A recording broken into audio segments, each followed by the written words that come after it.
George Floyd की हत्या के बाद अमेरिका में हुए बदलाव पर मशहूर उपन्यासकार सलमान रुश्दी ने अपनी प्रतिक्रिया देते हुए कहा, मैंने अपनी जिंदगी में कई तानाशाहों को चढ़ते और गिरते देखा है।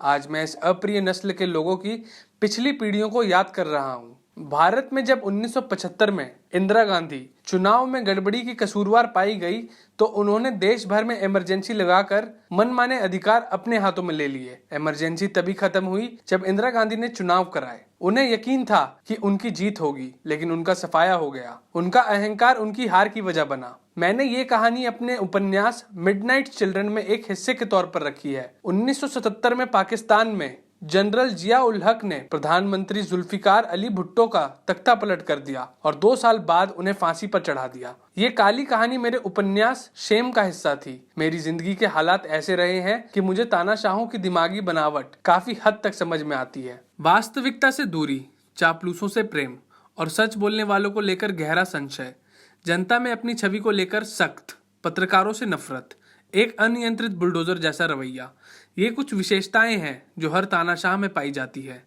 जहां तक फितरत का सवाल है, राष्ट्रपति ट्रंप बड़े खोखले किस्म के तानाशाह है, लेकिन बात यह है कि वे एक ऐसे देश के राष्ट्रपति बन गए हैं जो ऐतिहासिक तौर पर मानता आया है कि वे स्वतंत्रता के पक्ष में है।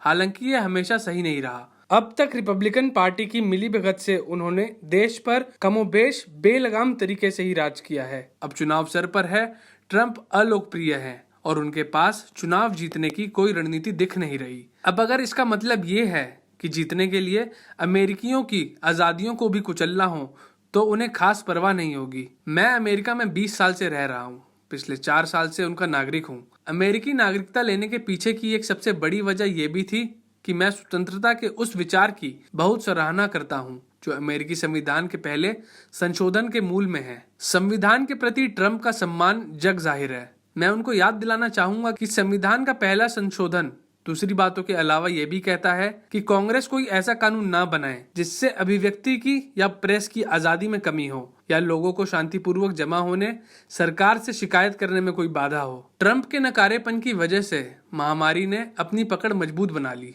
ऊपर से उनकी भड़काऊ नस्लवादी ललकार ने खुद को दूसरों से बेहतर समझने वाले गोरों के पागलपन को हमारे गले मढ़ दिया। उसके बाद नंगी बेशर्मी से व्हाइट हाउस के रोज गार्डन में खड़े होकर ये भी कह रहे थे कि वे शांतिपूर्वक प्रदर्शनकारियों की हिफाजत करेंगे। जब वे कह रहे थे तब वहां से थोड़ी ही दूर उनके सुरक्षा सैनिक शांतिपूर्वक प्रदर्शनकारियों पर आंसू गैस के गोले छोड़ रहे थे और रबड़ की गोलियां दाग रहे थे। उसके कुछ ही वक्त बाद उन्होंने प्रदर्शनकारियों को टेररिस्ट कहा और उनके विरोध को ईश्वर के प्रति गुनाह करार दिया। तस्वीरें हैं, भागते हुए नौजवान हैं, आंसू गैस के गोले हैं, आंसू गैस का धुआं है, घुड़सवारों की कतार कानून के नाम पर आगे बढ़ रही है। ट्रंप कैमरे की पसंद का सीन तैयार करना बहुत अच्छे तरीके से जानते हैं। वो आदमी जो राष्ट्रपति बनने से पहले शायद ही कभी किसी प्रार्थना में गया हो, वो हाथ में बाइबल लेकर चर्च के बाहर फोटो खींचता है, ये दिखाने के लिए कि वह कितना धार्मिक है। इसके तुरंत बाद बिशप का बयान आता है कि ट्रंप ने चर्च का दुरुपयोग किया है, जो जीसस की शिक्षा के विपरीत किया गया काम है। एक बार फिर ट्रंप के पास तस्वीरें हैं जो शब्दों से ज्यादा बोलती हैं। हमें इस आदमी की हरकतों की आदत सी हो गई है। हम उसके झूठ, दंभ और बेवकूफियों में ऐसे घिर गए हैं कि हमें लगने लगा है कि यह ट्रंपिस्तान में गुजारा गया एक और आम दिन है। लेकिन इस बार कुछ तो अलग हो रहा है। जॉर्ज फ्लॉयड की हत्या से जो विरोध शुरू हुआ था वह थमने की जगह बढ़ता ही जा रहा है।